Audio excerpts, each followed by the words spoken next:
Programa de filosofía por televisión. Ustedes se preguntaron por qué estamos aquí. Yo existo porque pienso. El hombre piensa. Es el lugar en el cual todos los saberes son pensados. Descartes es un héroe del pensamiento. Es difícil enfrentar las grandes cuestiones. Es un libro de Jean-Paul Sartre, Crítica de la razón de Hegel. Esta es la historia de la filosofía de Hegel. Eterno. La filosofía es la totalidad de lo real, porque piensa. La totalidad de lo real. Encuentro 8. Filosofía y praxis. ¿Qué conceptos toma Marx del pensamiento de Hegel? ¿Qué es el materialismo histórico? ¿Cuál es la función de la filosofía según Marx? ¿Qué entiende Marx por crítica?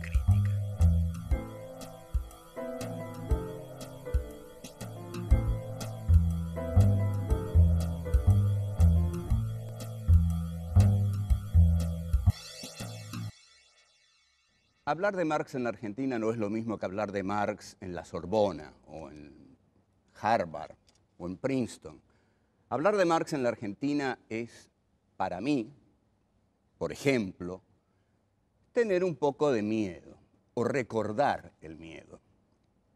Acá, en una denominada lucha contra el marxismo internacional, se mató a demasiada gente. Marx y el antimarxismo y la lucha contra la subversión marxista fue ejercida con una impiedad y una crueldad nunca vistas entre 1976 y 1983. De modo que, como yo estuve aquí en esa época, puedo decir que jamás imaginé que en algún momento iba a hablar de Marx en televisión. Pensé que no iba a hablar de Marx nunca.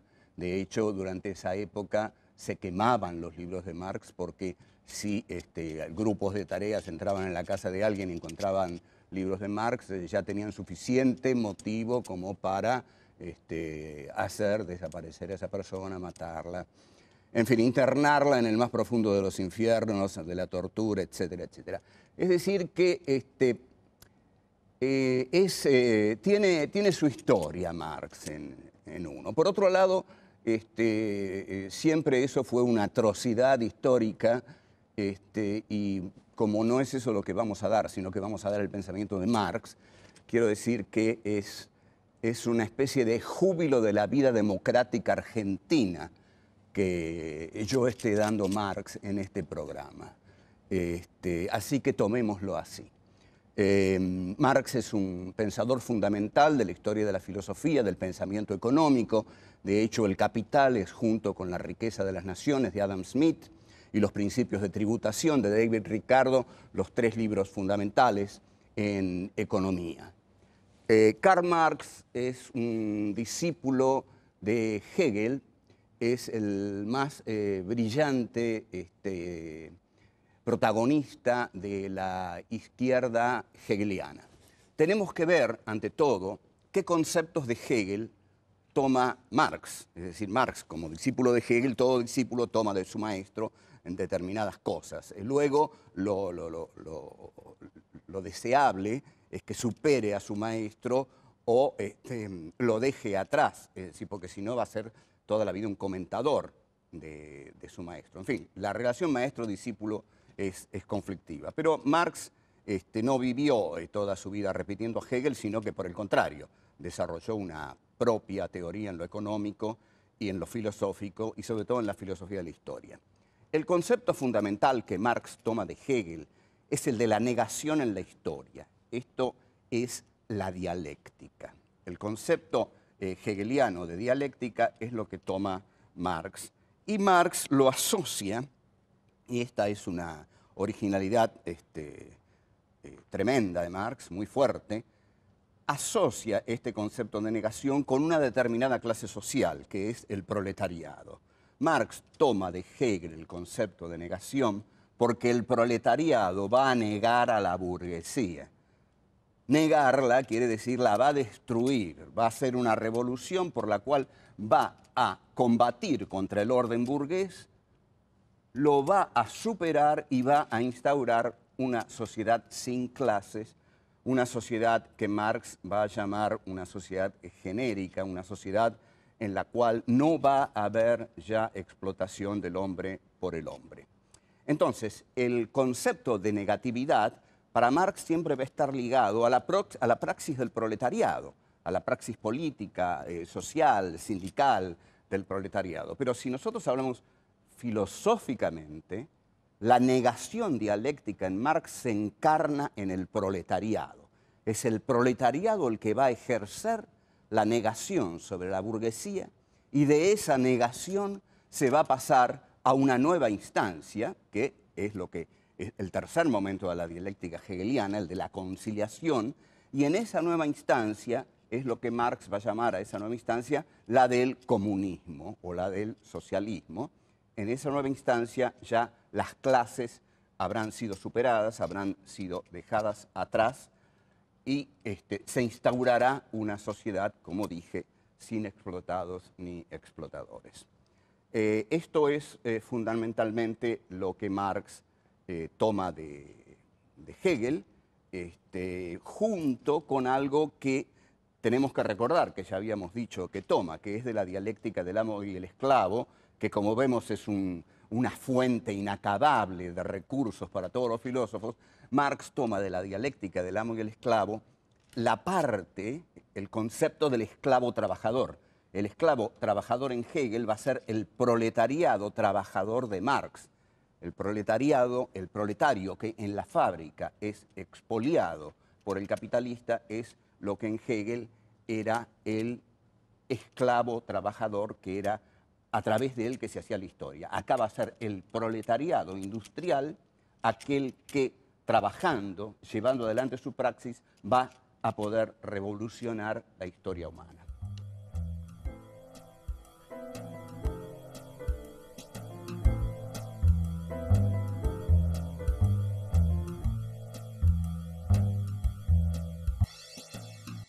El materialismo histórico es la concepción que Marx tiene de la historia. Marx piensa a la historia como una materia porque, esto lo habíamos visto, la materia es ese elemento con el que trabaja el proletariado.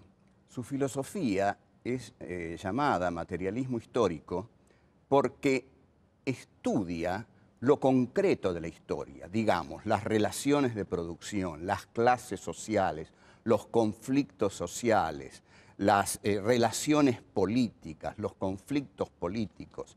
Todo esto, todo digamos, el infinito orbe de la materialidad de la historia es la materia de justamente esta concepción de la historia que es el materialismo histórico y que Marx desarrolla en varios libros, en el Manifiesto Comunista de 1848, que es un libro que traza justamente una filosofía de la historia. Nosotros vamos a ver qué se entiende por una filosofía de la historia y, bueno, también está presente en el Capital, en los textos, en los Grundrisse, que son los elementos de economía política.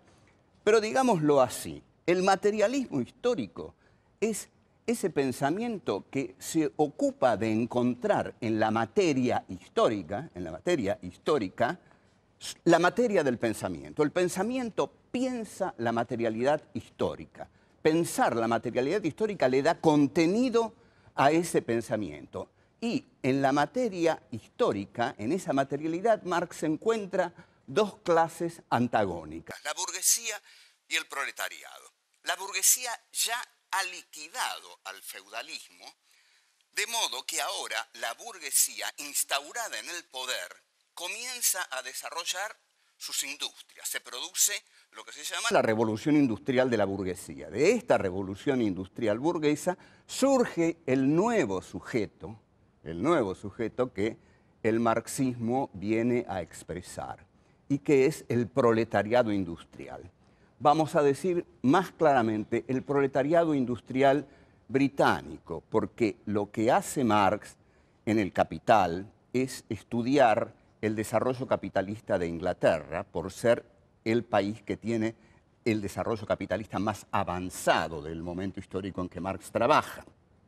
Entonces, el sujeto que el marxismo viene a expresar, el sujeto histórico, es ese proletariado que la burguesía ha engendrado por su propio desarrollo dialéctico. Al negar al feudalismo, la burguesía engendra al que va a ser su enterrador. Entonces, Marx dice, el enterrador de la burguesía va a ser el proletariado que la burguesía ha engendrado. Aquí vemos también cómo funciona la dialéctica. La burguesía ha negado al feudalismo, pero ha generado al proletariado. El proletariado, a su vez, negará a la burguesía y finalmente habrá una síntesis donde ya no habrá clases sociales. Bien. Marx, en un texto de Juventud, texto de 1843, que se llama Introducción a la filosofía del derecho de Hegel, desarrolla sus puntos de vista en relación a la filosofía y al proletariado. Va a terminar diciendo que la filosofía es la cabeza de la revolución y el proletariado es el corazón de la revolución. Ustedes notan el lenguaje romántico que usa este joven Marx, muy joven Marx, en 1843. En las primeras páginas de esta introducción a la crítica de la filosofía del derecho de Hegel, Marx habrá de volcarse críticamente contra la religión y va a escribir una de las frases más conocidas, más mal interpretadas, más bastardeadas de toda su obra. Una frase que dice: la religión es el opio del pueblo. La frase es muy fácil de entender. Yo hoy podría decirles a ustedes: Internet es el opio del pueblo. Y ustedes me entenderían muy bien lo que estoy diciendo. Podría decir, yo qué sé, bailando por la escoba es el opio del pueblo. Show ping pong a las 21:30 de la noche es el opio del pueblo. O sea, hay muchas maneras de opiar al pueblo. Para Marx, la manera fundamental era la religión. De todos modos, retengamos esto: Internet es el opio del pueblo. Pero bueno, para Marx era la religión. ¿Por qué? Porque la lucha de Marx va a ser que el proletariado, que los humillados de esta tierra tomen conciencia de su situación ignominiosa. Tomo deliberadamente el lenguaje de este joven Marx. Lo que Marx va a decir: yo no puedo decirle a un explotado de esta tierra que le espera el cielo como recompensa, porque entonces él nunca se va a rebelar. Lo que yo necesito, dice Marx, es que la gente se rebele contra su situación ignominiosa. Pero si les prometo el cielo, ¿para qué se van a rebelar si tienen la eternidad celestial para vivir felices? Entonces lo que Marx dice es: no se trata de ocuparnos del cielo, lo que se trata es de ocuparnos de la tierra. Es en la tierra donde los hombres sufren.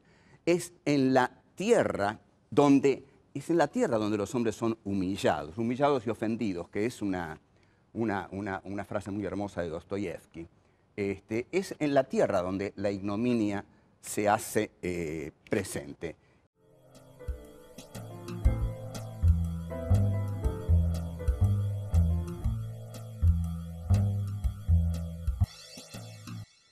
Si la ignominia se hace presente en la tierra, la lucha por superar la ignominia se tiene que dar en la tierra. Es así entonces, desde esta perspectiva, que Marx dice que la religión, en tanto que le promete a todos el reino de los cielos, es el opio de los pueblos, porque le está diciendo a todos: el sufrimiento que ustedes padecen ahora no tiene importancia, porque les espera a todos ustedes el reino de los cielos. Los hombres no pueden pensar en el reino de los cielos. Los hombres no pueden esperar a que vengan, diría Marx, los buenos curas a decirles que todo sufrimiento será recompensado en el más allá, porque la lucha tiene que ser dada en el más acá. En consecuencia, ese es el concepto que tiene de la religión como opio del pueblo, es decir, la religión como aquello que adormece las luchas de los hombres en la tierra por superar su indignidad social. Este es el concepto. Ahora, la filosofía, tal como la entiende Marx, es una filosofía de la praxis. ¿Por qué es una filosofía de la praxis? Porque es una filosofía, un pensamiento que está destinado a relevar, a llevar a primer plano, a aclarar las injusticias que padecen los hombres y fundamentalmente la clase social que padece la injusticia y a la que Marx expresa con su filosofía, que es el proletariado. Entonces Marx va a decir, tenemos que criticar lo que pasa en la tierra. La filosofía de la praxis lo que plantea es que hay que revolucionar las estructuras por las cuales los hombres son sometidos. Y esas estructuras, finalmente, en su gran formulación que va a dar Marx en El Capital, en 1867, en su gran obra El Capital, son las estructuras, son las relaciones de producción, el sistema de producción capitalista. Entonces, la frase con que Marx expresa esto, una famosa frase, que no bien yo la diga, muchos de ustedes la van a reconocer, porque ha sido muy dicha, y es muy dicha porque es muy contundente, está en un texto llamado Tesis sobre Feuerbach. Feuerbach era un filósofo que había filosofado sobre la religión en sus escritos sobre el cristianismo. La tesis 11 es la más famosa de todas y es la que expresa más acabadamente el pensamiento de Marx. Marx dice en su tesis 11 sobre Feuerbach, hasta ahora, de un modo u otro, los filósofos se han encargado de interpretar el mundo. De lo que se trata es de transformarlo. Esta es la filosofía de la praxis. La filosofía de la praxis es aquella que pone el pensamiento al servicio de la transformación de la realidad. Entonces, la unión entre el pensamiento y la materia da el concepto de praxis, porque justamente Marx no niega la filosofía en absoluto, porque se han hecho críticas tremendamente injustas sobre la tesis sobre Feuerbach.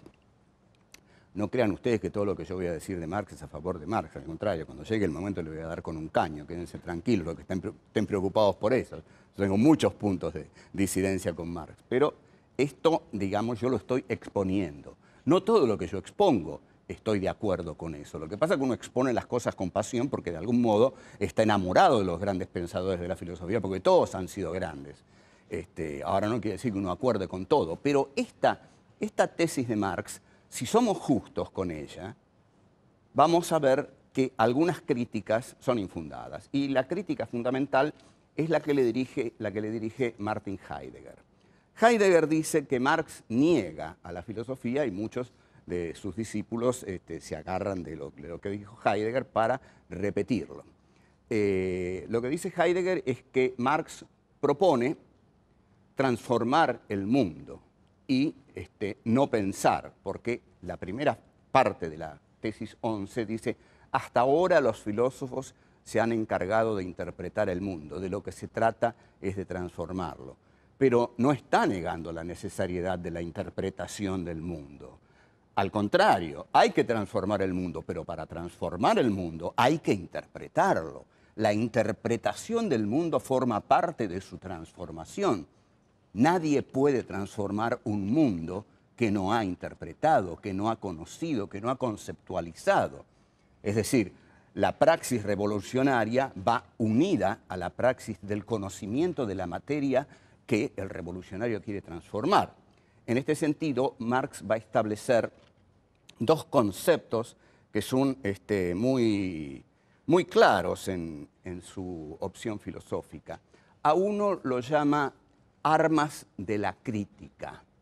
armas de la crítica. Vamos a ver qué es esto. Las armas de la crítica es la crítica, es decir, la crítica entendida como conocimiento de la realidad. O sea, que las armas de la crítica es aquello que el pensamiento conoce de lo real. Es necesario conocer lo real para transformarlo. En realidad, voy a decir que el conocimiento de la realidad se da en la medida en que se la transforma. Son dos decursos que van paralelos.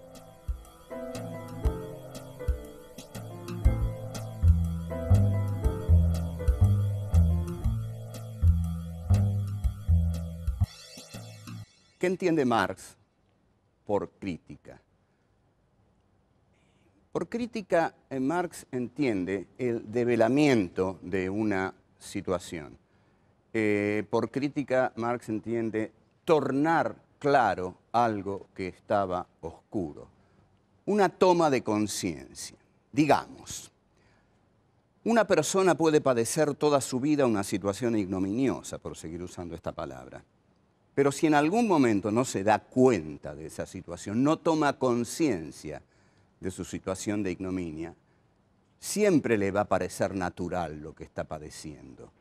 Es necesario que en algún momento tome conciencia de lo que le está pasando. Cuando toma conciencia de lo que le está pasando, ahí está viendo su situación desde una perspectiva crítica. La perspectiva crítica es aquella que nos dice si lo que nos pasa está bien o está mal, si lo vamos a tolerar o no lo vamos a tolerar, si vamos a seguir así o no vamos a seguir así. En consecuencia, la crítica es aquello que acompaña a la conciencia. La conciencia debe ser siempre crítica en la medida en que la conciencia no debe rendirse ante la realidad, no debe dejarse sofocar por la realidad, sino que la conciencia debe aclarar, juzgar, decidir sobre la realidad y en consecuencia luego es uno también el que sigue o no a esa conciencia. Eso depende del coraje de cada uno. A veces la conciencia nos señala cosas que preferimos ensordecer para no seguirlas porque simplemente tenemos miedo de hacerlo. Ahí es cuando prendemos algunos aparatos que tenemos en casa. Bueno, Marx habla de la crítica de las armas. Lo que va a decir aquí Marx es que no solo es necesario comprender, entender que la situación de una sociedad es injusta, lo que serían las armas de la crítica, sino que luego viene la parte de la crítica de las armas. Es decir, que aquí Marx habla claramente de la violencia. En el final del Manifiesto Comunista, Marx dice, los comunistas no ocultamos nuestros proyectos, nuestro proyecto fundamental es derrumbar por la violencia al régimen capitalista e instaurar en su lugar el régimen comunista. Esto es lo que Marx va a llamar la revolución. Es muy importante en este punto porque la violencia es un tema muy difícil de tratar, y alguna vez quizás, si tenemos suerte, podríamos dar un curso que se llamara Pensar la violencia, porque en un país que ha sufrido tanto la violencia como la Argentina, es fundamental que la pensemos, en primer lugar para que deje de sufrirla, para que no la tengamos que seguir sufriendo. Lo que Marx va a decir, y esto es muy importante, es que la violencia siempre va unida a las masas. Esto es totalmente contradictorio con ciertas teorías de las guerrillas del siglo XX.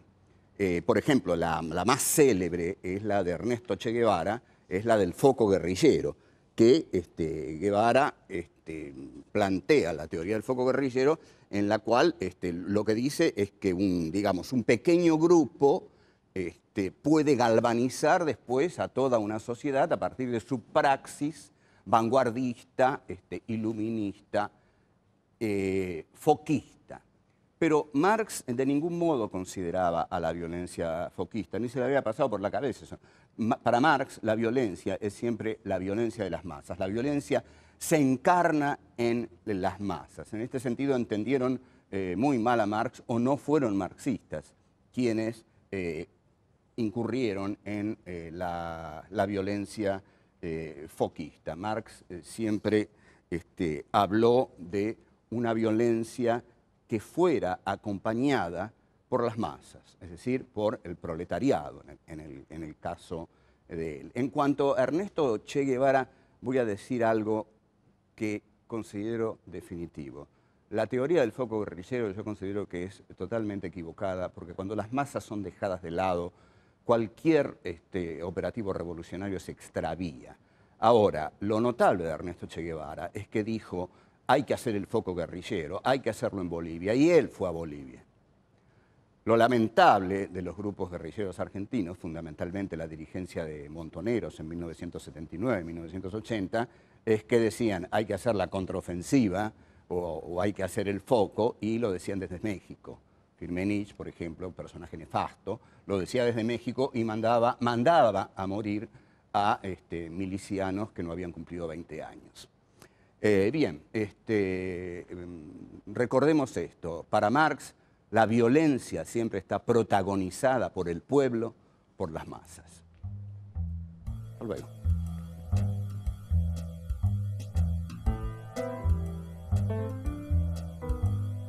Marx dice, hasta ahora, de un modo u otro, los filósofos se han encargado de interpretar el mundo.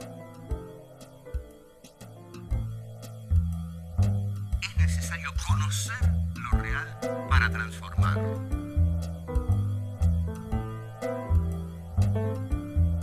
Es en la tierra donde la ignominia se hace presente.